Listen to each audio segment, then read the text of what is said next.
2장 실습을 시작하겠습니다.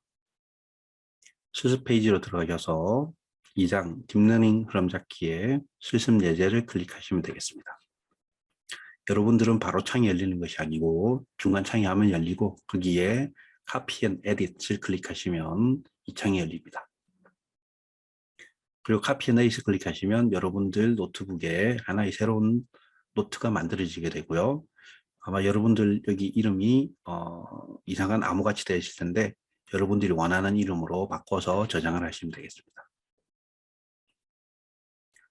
그리고 데이터가 add 돼 있을 수도 있는데 그렇지 않은 경우는 add 데이터를 클릭하셔서 데이터 이름을 타이핑해 주시면 됩니다.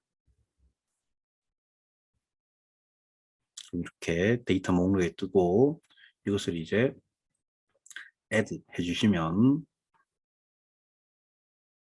이렇게 데이터가 들어가게 됩니다. 우선 첫 번째 라인을 실행시켜 놓고 데이터를 살펴보도록 하겠습니다. 데이터는 기본적으로 이런 간단한 실습을 위해서 마련된 데이터들을 만들어 놓은 겁니다. 이렇게 살펴보시면 되고요. 여기 첫 번째 라인은 numpy 판다스를 불러오고 그리고 여기 인풋에 있는 데이터 들어있는 데이터들의 목록을 출력하는 명령어입니다. 이렇게 해서 목록이 쭉 출력이 됩니다. 그 다음 이제 A1 데이터를 불러오는데 A1 데이터를 헤더라는 옵션은 뭐냐면 이것의 제목, 그러니까 이 리스트에 칼럼 이 제목이 있는 칼럼이 0번째 칼럼이다 라는 것이고 그것을 원래 이름이 무엇이든 간에 XY로 바꿔달라 라고 하는 것이 이 명령어입니다. 그래서 실행을 해보면 이렇게 데이터가 XY로 주어지고요. 0부터 999까지 즉 1000개의 라인이 입력이 됩니다. 그런 다음 이 데이터가 어떤 것인지 잠깐 살펴보면 describe라는 명령어가 이렇게 하면은 count 몇 개가 있는가 그리고 평균이 얼마이고 표준 편차 가장 작은 값 25%의 값 50%의 값 75%의 값 그리고 맥시멈까지 출력을 해주게 됩니다. 그런 다음 여기 보시면 X는 카운트가 1000개인데 Y는 999개입니다. 즉 결적치가 있다는 거죠. 그래서 결적치가 있는가를 보면 이렇게 is null을 하게 되면 모든 데이터 위치마다 true, false가 출력되게 돼서 알기가 힘듭니다. 그래서 any까지 붙여서 보면 이렇게 y는 false, 즉 null 값이 있느냐라고 물었으니까 false는 없다, true가 있다가 됩니다. 그럼 y에 결적치가 있다는 것이고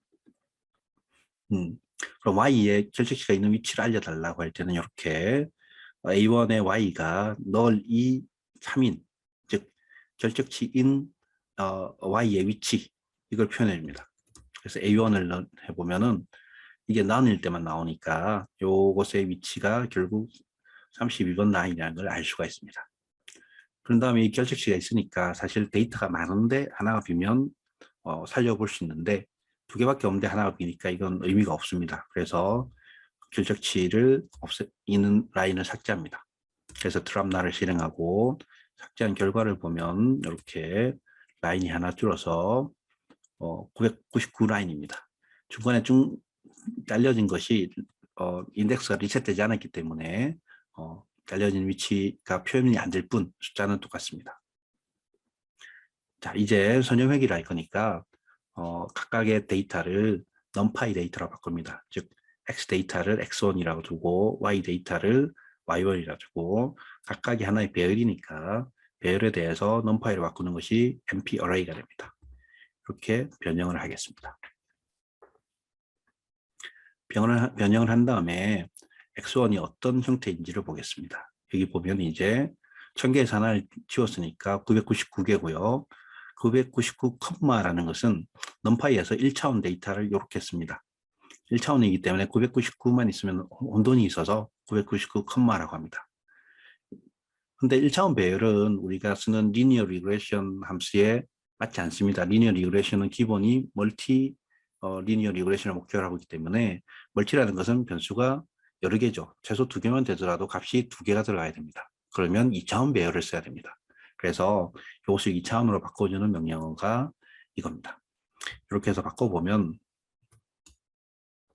999,1 즉 2차원 배열이 됐고요. 바꿀 때 reshape이라는 명령을 쓰는데 이때 마이너스 1은 자동 계산입니다. 사실은 999개니까 여기는 999를 넣는 것과 같은 효과고요.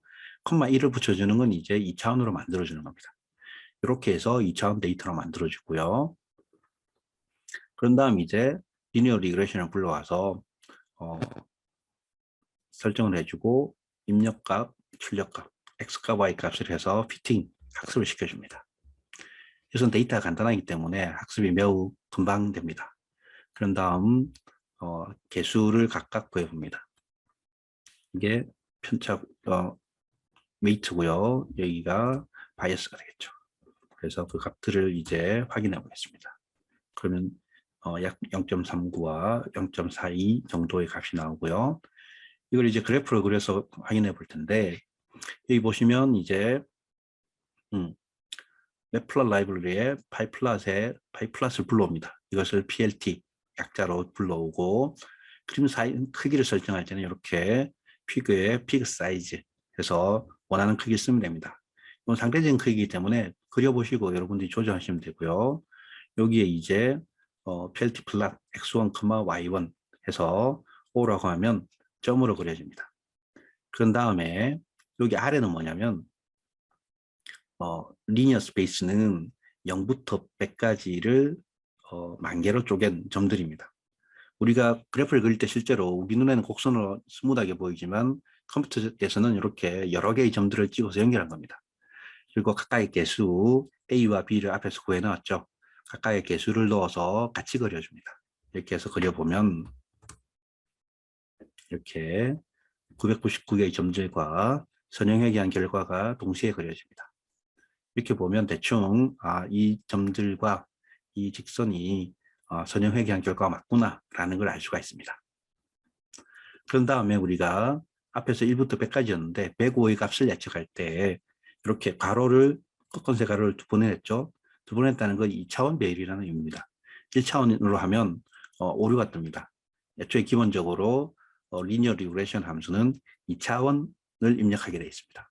이렇게 계산해 보면 예측값도 계산할 수 있습니다. 방금 위에 그래프를 그렸지만 이분에 0에서 100까지를 3 정도, 즉 3개만 쪼갰습니다. 이렇게 해서 그려보면 3개 정도만 해도 이 같은 경우는 직선으로 스무드하게 잘 나옵니다. 왜냐하면 AB가 정해진 직선이 맞기 때문에 이렇게 해서 확인해 보실 수도 있고요. 그 다음 이제 시각화를 활용해서 박스 플러스를 그려보면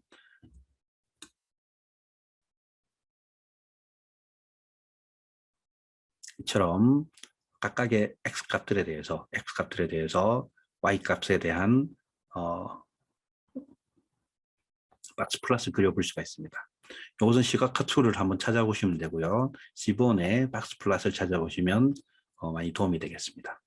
또는 이걸 간단히 그려서 이렇게 하면 이렇게 20이 평균이고 상한 25%가 30, 마이너스 25%가 10이 되는 이런 정도의 그래프 분포도를 확인하실 수가 있습니다.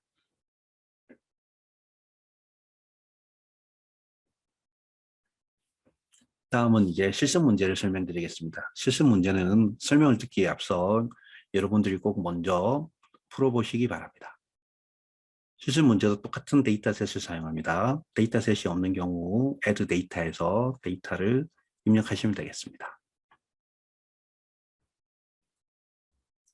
실습 문제이기 때문에 앞에서 겹치는 부분은 스킵하고 적당히 필요한 부분만 설명을 드리도록 하겠습니다.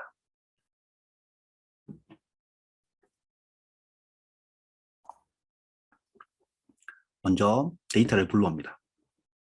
실습용 데이터에는 테스트 데이터를 사용하도록 되어 있습니다. 그래서 데이터를 불러와서 데이터를 확인해 보겠습니다. 그러면 x1, 2, 3, 4와 y 데이터로 되어 있습니다. 이렇게 0부터 999, 1000개씩의 데이터로 이루어져 있습니다. 자, 이것도 스크라이브로 확인해 보면 이렇게 개수와 분포를 확인해 보실 수가 있습니다. 그리고 혹시 결정치가 있는지를 보면 이걸로는 알 수가 없고요. 여기까지 해보면 mode first입니다. 즉, 이 데이터에는 결정치가 없습니다. 그래서 이 데이터를 그냥 바로 numpy 데이터로 바꿔보겠습니다. 바꿔서 확인해 보면 1000개가 5개씩 있습니다. 그런 다음에 이 데이터를 이제 X와 Y로 데이터를 분리해 보겠습니다. 데이터를 분리하는데 이 땡땡은 뭐냐면 앞에 뒤에 없으면 전부라는 의미입니다. 즉 0부터 999까지 전부를 뒤에는 뭐냐면 0부터 4 전까지, 즉 앞에 X1, X2, X3, X4를 X에 넣고 나머지 Y를 Y에 넣는 겁니다. 그렇게 해서 데이터를 분리하겠습니다. 분리한 다음에 이제 모양을 확인해 보면 이렇게 1000,4가 입력 데이터고요. 뒤에 1000, 즉 1차원이죠. 이것이 출력 데이터입니다. 선형회귀 데이터이기 때문에 출력값은 1차원이어서 상관이 없고요. 입력값은 반드시 2차원이어야 되는데 여기 같은 경우는 다중선형회귀이기 때문에 전혀 원래 입력부터가 2차원으로 되어 있습니다. 그런 다음 이제 리니어 리그레션을 불러와서 학습을 시켜보겠습니다. 학습이 끝났습니다. 그런 다음 개수를 확인해 보겠습니다. 이 개수를 보시면 A 같은 경우는 이게 다중행이고 변수가 4개죠. 그래서 x1, x2, x3, x4마다 각각의 개수들이 있고요. 나머지 변수가 있습니다. 즉 이건 뭐냐면 y는 a1 곱하기 x1 더하기 a2 더하기 x2 더하기 a3 곱하기 x3 플러스 a4 곱하기 x4 더하기 b의 형태가 됩니다. 이렇게 해서 예측이 된 것이고, 이것은 그래프를 그릴 수가 없습니다. 입력이 4개고 출력이 1개이기 때문에 우리가 아는 그래프로는 오차원 그래프가 됩니다. 그래서 그냥 다중선형행위도 이렇게 쉽게 계산이 되는구나 정도 이해를 하시면 되겠습니다.